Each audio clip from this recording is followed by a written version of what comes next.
नमस्कार, आप देख रहे हैं कंज्यूमर अड्डा और आपके साथ मैं हूं विपिन भट्ट। और आज हम बात करेंगे कि सीजनल फ्लू जाता नहीं क्यों। क्योंकि इन दिनों मौसम में परिवर्तन की शुरुआत हो गई है। धीरे धीरे ठंड से निकलकर हम गर्मी की तरफ जा रहे हैं। और ये जो सीजन का चेंज होता है, यानी कि सुबह तो आपको लगेगी ठंड, दोपहर में एकदम कड़कड़ाती गर्मी, शाम होते होते हवा फिर हो जाती है ठंडी। लेकिन इसका इम्पैक्ट आपके और हमारे शरीर पर बहुत ज्यादा आता है। सर्दी, जुकाम, खांसी, बुखार ये आम चीजें हैं जो इन दिनों हमें पकड़ती हैं। लेकिन इस बार एक चीज और हो रही है। सर्दी, जुकाम, खांसी ये सब हो रहे हैं, लेकिन आसानी से जा नहीं रहे, इलाज कराने पर भी नहीं जा रहे हैं। तो आखिर सीजन के इस बदलते रुख में अपना ख्याल कैसे रखेंगे? और अगर आपको पकड़ लिया है इन चीजों ने, सर्दी, जुकाम, खांसी, बुखार, और ये जा नहीं रहे हैं, डॉक्टर से भी मिल लिए, क्या कारण है और कब क्या कर सकते हैं आप, किस तरह से खान पान बदलेगा, ये सारी बातें आज हम करने जा रहे हैं। बड़ा इंपॉर्टेंट होता है क्योंकि बीमार नहीं पड़ना है भाई। तो चलिए आज की इस शो की हम शुरुआत करते हैं। हमारे साथ कार्यक्रम में शामिल हो रहे हैं ब्रीच कैंडी हॉस्पिटल के general physician doctor Hemant P Thakkar साहब, इंद्रप्रस्थ अपोलो हॉस्पिटल में इंटरनल मेडिसिन के सीनियर कंसल्टेंट डॉक्टर तरुण साहानी और पीजीआई चंडीगढ़ में चीफ डाइटिशियन नैन्सी साहानी। आप सभी का बहुत बहुत स्वागत है। तो ठक्कर साहब, आपसे बातचीत की शुरुआत करते हैं। इस बार तो मुंबई का भी मौसम थोड़ा अलग रहा, जहां हमने एक ठीक ठाक सर्दी देखी। अभी भी वो सर्दी मौजूद है, सुबह के वक्त या शाम के समय कुछ हल्की ठंड सी लगती है, लेकिन दिन वापस से अच्छे खासे गर्म हो गए हैं और ऐसे में कई लोग बीमार पड़ रहे हैं। सर, ऐसा क्या होता है कि इस सीजन में इतना ज्यादा हम इस सर्दी, खांसी, जुकाम की पकड़ में आ जाते हैं?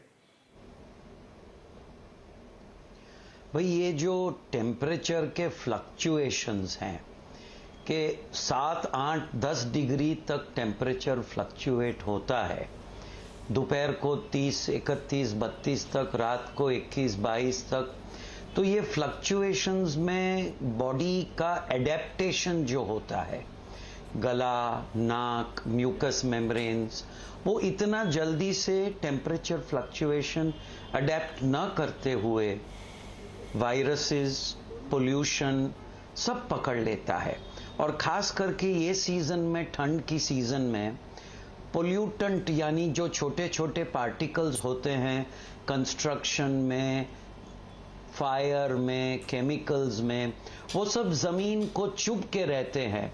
और ये पोल्यूटेंट्स हम रात को जब सोते हैं ठंड में, वो गले में बस जाते हैं और ये फ्लक्चुएशंस में बॉडी के ऊपर, खास करके रेस्पिरेटरी ट्रैक्ट, नाक, गला, लंग्स के ऊपर हमला करके पकड़ लेती है। तो पहले एलर्जी होती है, एलर्जी में से इन्फेक्शन होता है और हमारे जो रहे बीमारी, वो दमा के बीमार के मरीज, दूसरे ब्रोंकाइटिस के मरीज, वो बेचारे लोग इसमें बहुत दम घुट के, उनकी खांसियाँ, उनकी एलर्जी रही, उनकी बात नहीं, मगर आप दूसरे आम तौर सिटीजन्स की भी बात देखिए तो ये अडेप्टेशन न करते हुए सब लोगों के रेस्पिरेटरी ट्रैक में एलर्जी, पोल्यूशन और क्लाइमेटिक पोल्यूशन का हमला जारी है। पोल्यूशन एक बड़ा फैक्टर निकल तो रहा है सर इस बार। डॉक्टर साहानी, एक और बात जो मैं जरूर पूछना चाहूंगा कि ये सीजन बदलते हैं, तबीयत खराब होती है, डॉक्टर साहब ने अभी और एक्सप्लेन किया कि हो क्या रहा है, लेकिन इस बार जो सबसे एक अलग चीज देखने को मिल रही है, बहुत सारे लोगों का इसमें अलग अलग राय है, लोगों ने मन से भी बना ली कि भाई कोरोना के बाद अब ऐसा होना शुरू हो गया, लेकिन हो तो रहा है सर कि लोगों की सर्दी, खांसी, ये जो इन्फेक्शंस हैं, ये पहले 1 हफ्ता 2 हफ्ता ठीक हो जाते थे, इनफैक्ट डॉक्टर के पास जाने के बाद तो हो ही जाते थे, लेकिन महीना भर, 1.5 महीना हो चुका है लोगों को, डॉक्टर से दवाइयां भी हो चुकी हैं, लेकिन बावजूद उसके लोग ठीक नहीं हो रहे। सर, क्या रीजन है? इस बार जो वायरस फैला है, मतलब हम लोग कह रहे हैं कि there are 3 viruses which are going on at the same time. On one side we have जो हमारा कोरोना का वायरस है, दूसरा है जो स्वाइन फ्लू का वायरस है, और तीसरा है जो इन्फ्लुएंजा का वायरस है। ये तीनों वायरसेस का ये समय है जब ये सबसे ज्यादा तेजी में होते हैं, और जब ये इतनी तेजी में होते हैं तो उनको रोकना मुश्किल होता है। इस बार जो एक वायरस का वेरिएशन जो आपने पढ़ा भी होगा, H3N2 स्वाइन फ्लू वायरस हम लोग बोल रहे हैं, अक्सर हम देख रहे हैं कि उन पेशेंट्स में जिनमें लॉन्ग स्टैंडिंग, मतलब जिनका हफ्ते भर तक, महीने तक खांसी ठीक नहीं आ रही, उनको शायद ये स्वाइन फ्लू का जो वायरस है उसकी इन्फेक्शन है। और मेरे कई मरीज हैं जिनको हमने टेस्ट कराया है और स्वाइन फ्लू की ट्रीटमेंट दी है और वो ठीक हो गए हैं।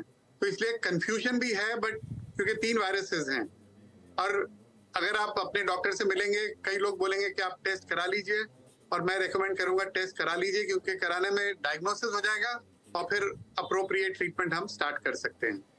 जी, बहुत अच्छा इनसाइट आपने दिया डॉक्टर ठक्कर। इस पर आपकी कोई राय रहेगी क्या कि ये सब इतना लंबा लंबा खिंचा हुआ, जैसे डॉक्टर साहब कह रहे हैं कि कुछ स्वाइन फ्लू का भी इसमें इम्पैक्ट हो सकता है, बहुत सारे लोगों को तो पता ही नहीं लग रहा, आपकी कोई राय?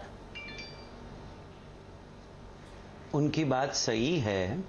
हमने स्वाइन फ्लू के काफी म्यूटेंट्स और वेरिएशन देखे, H1N1 नहीं, H3N2, और ये वेरिएंट इसी तरह खांसी और सर्दी और गले की तकलीफ थोड़ा लंबा चलता है। इसके लिए आप शुरुआत में अगर जल्दी पकड़ लो तो एंटीवायरल दे सकते हैं, मगर अगर नहीं देते हैं जल्दी एंटीवायरल तो antihistamine, anti allergy, steam, expectorant, अच्छी विटामिन्स, थोड़ा रेस्पिरेटरी प्रोटेक्शन, और इसमें वापस मास्क पहनना बहुत ज़रूरी है। लोग समझते हैं कि मास्क सिर्फ कोरोना वायरस के लिए है, मगर भूल गए कि जब कोरोना था और हम मास्क पहनते थे तो आमतौर के दूसरे रेस्पिरेटरी इन्फेक्शंस भी कम हो गए थे।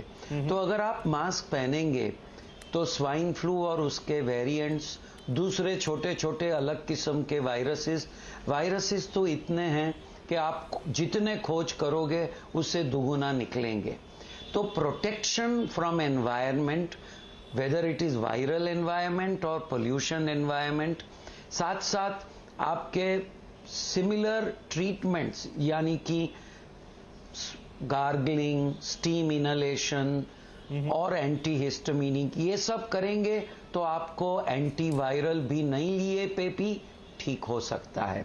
मगर ये लंबा चलेगा और लंबा ना चलने के लिए आपको मास्क का प्रोटेक्शन, एंटीहिस्टामिन का प्रोटेक्शन, एंड मुंह या विंडो जहां आप ब्रीथ करते हैं वो आप पोल्यूशन के डायरेक्शन पे नहीं, मगर ब्रीज ऐसी होनी चाहिए कि वो सब ब्लो कर देवे। ये क्लाइमेटिक भी जो विंड, जो कोस्टल विंड्स नहीं है और एटमॉस्फेयर बहुत स्टिल हो गया है, तो पोल्यूशन हैंग होता है, पोल्यूशन ड्रिफ्ट नहीं होता है, तो उसमें ये सब ऐड ऑन हो जाता है। बिल्कुल सही कह रहे हैं आप। बहुत सारे जो मौसम के परिवर्तन, खास तौर पे जो इन हवाओं का चलना और क्या कुछ, ये सारी चीज़ों के कारण भी पोल्यूशन बढ़ा है और उसके साइड इम्पैक्ट्स हम यहाँ पर देख रहे हैं। इससे पहले कि मैं डॉक्टर नैंसी के पास जाऊं, डॉक्टर साहनी, एक और छोटा सा सवाल। बहुत सारे लोगों के मन में ये धारणा घर कर गई है कि कोरोना क्योंकि हमको हो गया है तो हमारे जो इम्यून सिस्टम है वो हमेशा के लिए बदल गए हैं, वीक पड़ गए हैं, और यही रीजन है कि लंबे लंबे वक्त तक हम ठीक नहीं हो पा रहे। क्या इसको थ्योरेटिकली सही मान सकते हैं? आई थिंक कोई साइंटिफिक प्रूफ नहीं है। आई मीन अक्सर लोगों ने हमें भी बोला है कि क्योंकि मुझे कोरोना हो गया तो मेरी लंग्स वीक हो गई हैं, इसलिए मैं मुझे इन्फेक्शन ज्यादा हो रहा है, लंबा हो रहा है। बट ऐसा कोई साइंटिफिक प्रूफ नहीं है कि अगर आपको कोविड हुआ तो आपकी लंग्स वीक हो गई हैं या आपकी इम्यूनिटी कम हुई है। जो कोरोना के टाइम में भी जिन लोगों को मतलब लंबा खिंचा था, कई लोगों में चेस्ट की इन्फेक्शन बहुत लंबी खिंची थी, specially younger age groups, younger means 40s में भी 50s एज ग्रुप में। बट उनमें से I think more than 99% have recovered. 1-8% लोग हो सकते हैं जिनकी चेस्ट की लंग कैपेसिटी, जो मैं कहूंगा, कम हो गई होगी कोविड की वजह से। बट ऐसा कोई नहीं, सब साइंटिफिक प्रूफ है कि ये आपको लॉन्ग स्टैंडिंग में जो अभी वायरस चल रहा है उसके लिए रिकवरी में कोई फर्क पड़ता है, ऐसा कोई प्रूफ नहीं है। ठीक है sir.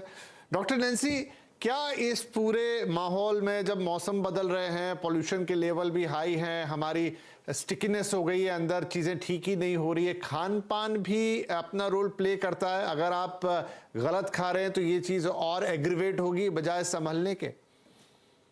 Definitely, you are what you eat, वो तो डेफिनेटली उसका बहुत असर होता है। सी, कोविड की जैसे अभी बात हो रही थी, एक तो ये है कि एक बार ही नहीं हुआ लोगों को कोविड, 2 बार हुआ है, 3 बार हुआ है, काफी लोगों को, डिस्पाइट ऑफ वैक्सीनेशन, चाहे वो माइल्ड हुआ है या कुछ है, but might be there was over use of antibiotics, might be somewhere there is antibiotic resistance created. दूसरी बात ये है कि कोविड के बाद ये जब सब खुला, ये Swiggy, Zomato and all, so left right centre people started going out, है ना, एंजॉयिंग द फ्रीडम, खाना पीना, घर मतलब मंगवाना। सो व्हाट हैपेंस इज कि जब ये इतना एसिडिक फूड हो जाता है, इतना वो एसिडिक रिफ्लक्स शुरू हो जाता है कि उससे भी जो एक्यूट चीजें हैं क्रॉनिक बन जाती हैं, जैसे कि ठीक ही नहीं हो रहा फॉर एग्जाम्पल। सो मोस्टली इनको एंटासिड्स दिए जाते हैं या so the way of eating has actually hampered the healing process। जैसे कि सुबह खाली पेट चले जाना, जब आप खाली पेट सुबह जाते हो या सिर्फ बहुत थोड़ा कुछ खा के जाते हो, उसमें क्या होता है कि आपकी बॉडी को, जैसे हम हॉस्पिटल्स में जाते हैं तो यहाँ की फॉर एग्जाम्पल जैसे डॉक्टर्स ने अभी बताया कि so much of pollution, there so much of environmental things कि हॉस्पिटल्स में या कहीं और भी आप कहीं पे भी जाते हैं, so we are prone to infections. तो जब आपके अंदर कार्बोहाइड्रेट लोड नहीं होता सुबह, तो that causes that you are more vulnerable to infection. So it is very important to have a good healthy breakfast. दूसरी बात ये है कि जब रात को लोग घर आते हैं, everybody is working, husband is working, wife is working, kids are there, तो क्या होता है, या तो वो मोस्टली क्या देखा गया, हमने जो ट्रेंड देखा है, या तो वो मंगवाते हैं खाना या माइट भी बाहर डाइन आउट करते हैं, वो रात को खाना लेट खाते हैं, एसिडिक फूड होता है, because obviously it is all processed and you don't know कि क्या क्या है, आपको पता ही नहीं है कि आप क्या खा रहे हो, कौन से इंग्रेडिएंट्स खा रहे हो। तो उससे ये जो फेरिंजाइटिस है वो जो आपका है क्रॉनिक हो सकता है, बिकॉज रिफ्लक्सेस शुरू होगा, काफी लोगों को आपने देखा होगा एसिडिटी है। सो it is all because of food. तीसरी बात, जब आप ये बात, जैसे आप यू वर टॉकिंग अबाउट कि ये सीजन चेंज होता है, तो व्हाट हैपेंस इज हमें गर्मी लगती है, हम खूब फटाफट जैसे कुछ आइस कोल्ड या चिल्ड ले लेते हैं, so that also hampers the healing process, उससे भी फर्क पड़ता है। so all these things have to be taken care of। and secondly हमें seasonal खाना चाहिए, this is very important कि season फ्रूट्स हैं, वेजिटेबल्स हैं, वो खाना चाहिए, दैट ना कि जो आउट ऑफ सीजन है, जो बहुत महंगे हैं बट आउट ऑफ सीजन है, इंपोर्टेड हैं या स्टोरेज के हैं, वो सब अवॉइड करने चाहिए। And cooked food be preferred. वो आप बात तो सही कह रही है नैंसी जी, लेकिन आजकल तो कैसा हो गया ना, बाजार में हर चीज 24 महीने ही मिलने लग गई, समझ ही नहीं आता कि सीजनल क्या है, नॉन सीजनल क्या है, टॉक्सिक क्या है, नॉन टॉक्सिक क्या है, कौन सी कितनी केमिकलाइज है, बड़ा ही मतलब मायावी हो गया पूरा कामकाज। खैर हम यहाँ पर एक छोटे जी वो गर्मी में खाइए, सर्दी की चीजें सर्दी में खाइए। आजकल 12 महीने सब कुछ मिलता है, बट लाइक जो आप बचपन से आपको पता है ना कि गर्मी में घिया मिलता है, तो सर्दी में मत खाइए उसको। नहीं, बात आपकी सही है, लेकिन अब बहुत सारे लोगों को तो ये आइडिया भी नहीं है ना कि कौन सी गर्मी की चीज है, किसकी तासीर कैसी है, वो सब अब जा चुका है। एनीवे, एक छोटा ब्रेक लेते हैं, ब्रेक के बाद यही 2-3 अहम सवाल होंगे आमतौर पे कि सीजनल कौन सी चीजें अभी आपको खानी चाहिए, मैम से हम पूछ लेंगे, और साथ ही हमारे डॉक्टर पैनल से हम पूछेंगे कि क्या बहुत सारे लोग सोचते हैं कि हाँ मौसमी चेंज तो है, चलो ठीक है, घर में एक आध गोली ले ली, खुद कुछ छोटे मोटे उपाय कर लिए, लेकिन क्या एक आध 2 दिन 4 दिन तो ठीक है, लेकिन एक समय से ज्यादा खुद के इलाज करने चाहिए, बेटर है आप डॉक्टर से मिल लें, और साथ में और क्या प्रिकॉशंस लिए जा सकते हैं जिससे आपकी इम्यूनिटी थोड़ी इन दिनों इंप्रूव रहे, वो पूछेंगे अपने पैनल के साथ। एक छोटा ब्रेक, तुरंत हाजिर होंगे।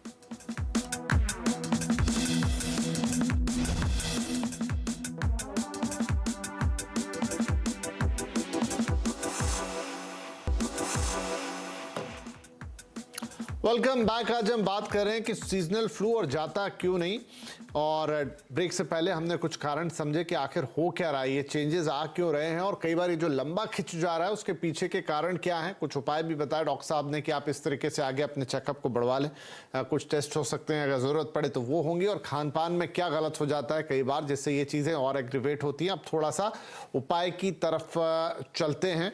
तो डॉक्टर ठक्कर, किन चीज़ों का ध्यान रख के हम अपनी सेहत को बचा सकते हैं? जैसे बहुत बार तो अब ये होता है, थोड़ी गर्मी आई नहीं कि अब लोगों ने, अब अमूमन लोगों के पास एसी हो, चले पंखे की जगह सीधे एसी चालू कर लेते हैं। इस तरह के जो फ्रीक्वेंट चेंजेस हैं आप, वो कितने नुकसान पहुंचाते हैं और क्या ध्यान रखना चाहिए आपको? अक्सर इसमें पेशेंट जल्दबाजी में अपनी बाजी खो देता है और पेशेंट कोई बहाना ढूंढता ही रहता है।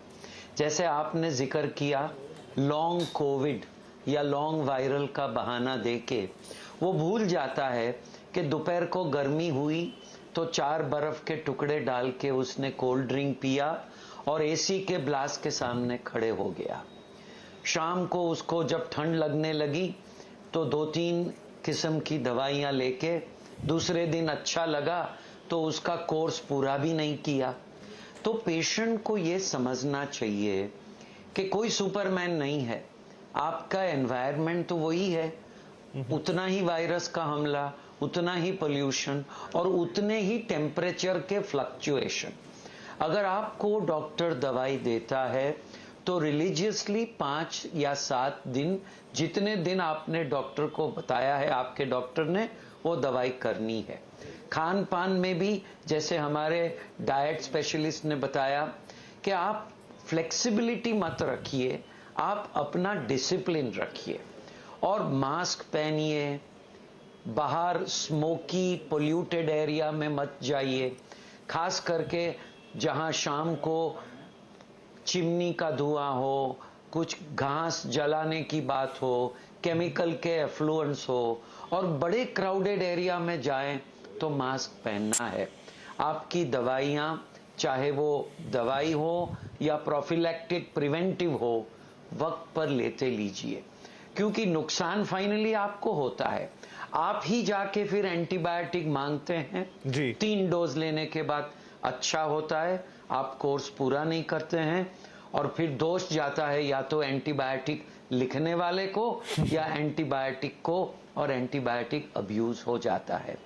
तो सोच समझ के, सीजन को पहचान के, टेम्परेचर फ्लक्चुएटिंग समझ के आपको बिहेव करना है, तो आपको डॉक्टर की जरूरत नहीं पड़ेगी। सिर्फ आपका मफलर, सिर्फ आपका गर्म पानी, gentle fan, good diet and mask से सब सही हो सकता है। चलिए, बहुत अच्छी बात बता दी सर आपने कि कैसे आप इस पूरी सिचुएशन को टेकल कर सकते हैं और उससे आसानी से हैंडल किया जा सकता है। इवन कई बार तो डॉक्टर्स की भी शायद जरूरत ना पड़े। And quickly at last Nancy ji, कुछ खान पान की बात, जैसा आपने कहा सीजनल कुछ चीजें, तो इस समय जो मौसम का परिवर्तन है, क्या चीजें अच्छी रहेंगी सेहत के लिए जो आपकी इम्यूनिटी में थोड़ा सा इंप्रूवमेंट लाएंगी और आप ये पूरा चेंज जो है वो आसानी से हैंडल कर पाएंगे? मैम आप म्यूट पर हैं तो म्यूट हटा लें। Okay, can you hear me? जी। हाँ, एक्चुअली सीजनल फ्रूट्स की बात जैसे मैं कर रही थी या सीजनल वेजिटेबल्स की कर रही थी, आपने देखा होगा कि जो विटामिन सी रिच फ्रूट्स हैं सारे सर्दियों में ज्यादा, जैसे मौसमी, माल्टा, ये सब होता है ना, ग्रेप्स हैं, और ये तो मैंने जब हम इनटेक लेते हैं पेशेंट्स की, तो फ्रूट्स बहुत ही कम हमें पाए जाते हैं इनटेक में कि मतलब कभी कभी खा लिया या कुछ है।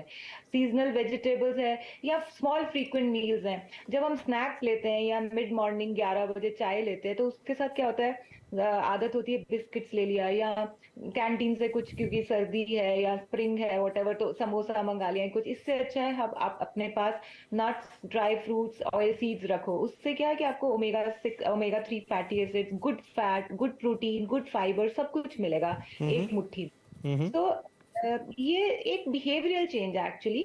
ये ऐसा नहीं है कि अभी मैंने 4 दिन कर लिया तो मेरे में इम्यूनिटी आ जाएगी। It is a base of your immunity of body, what face it better. ये नहीं है कि बीमार नहीं होंगे, अगर बीमार होंगे तो हम उसको फेस अच्छे से कर लेंगे, हम ठीक जल्दी हो जाएंगे। सो इसका ये होता है। बाकी ब्रेकफास्ट इज वेरी इंपॉर्टेंट। भूखे पेट घर से, या बहुत आदत है उठे, चाहे स्टूडेंट्स को देख लो, चाहे ऑफिस गोअर्स को देख लो, उठे अपना चाय और 1-2 बिस्किट लिए और चल दिए। So that is very, I mean actually ज्यादातर लोग ये सोच लेते हैं कि रास्ते में कुछ खा लेंगे, दुकान से लेके खा लेंगे। एक तो दिक्कत ये भी हो गई ना कि चीजें खाने पीने की इतनी रेडीली अवेलेबल हो गई हैं, वो चाहे पैकेज्ड फूड हो, बिस्किट्स हैं, चिप्स हैं, वेफर्स हैं, या फिर बाहर भी बहुत सारी चीज़ें रहती हैं, तो लोगों की वो हैबिट्स नहीं बन पाती, वो बस समय को मैनेज करने के लिए इस तरह की फूड हैबिट्स फॉलो कर लेते, राइट। मेरा क्योंकि समय बिल्कुल समाप्त हो गया, लेकिन मैं समाप्त कर दूं कि थोड़ा सा अगर आप ध्यान रखें, जो थोड़ा सीजन को समझ ले, थोड़ा चीज़ों को समझ ले, थोड़ा अपनी हैबिट्स को यहाँ इस चेंज के दौरान थोड़ा सा जरा डिसिप्लिन में रहें, खान पान का ध्यान रखें, डॉक्टर साहब ने जो अभी बताया उन चीज़ों का ध्यान रखें, तो आई होप कि ये जो चेंज ऑफ वेदर है ये आपको उतना इम्पैक्ट नहीं करेगा। और अगर फिर भी कर रहा है तो ज़रूर डॉक्टर से जाके मिलिए, मन से दवाइयों का सेवन मत कीजिए। अगर थोड़ा लंबा जा रहा है तो जो टेस्ट वगैरह वो बोल रहे हैं उन्हें कराइए और उन चीज़ों का नियमित तौर पे पालन कीजिए जो डॉक्टर आपको बता रहे हैं, क्योंकि पोल्यूशन और ये तमाम चीज़ों की और एडिटिव समस्या हमारे साथ इस समय जुड़ी हुई है। बहुत शुक्रिया आप तीनों ही मेहमानों का आज हमें इतनी यूजफुल बातें बताने के लिए। आई होप कि दर्शक इसे सुन के समझकर स्वस्थ तरीके से अपना ये चेंज ऑफ वेदर जो है वो निकाल पाएंगे। नमस्ते।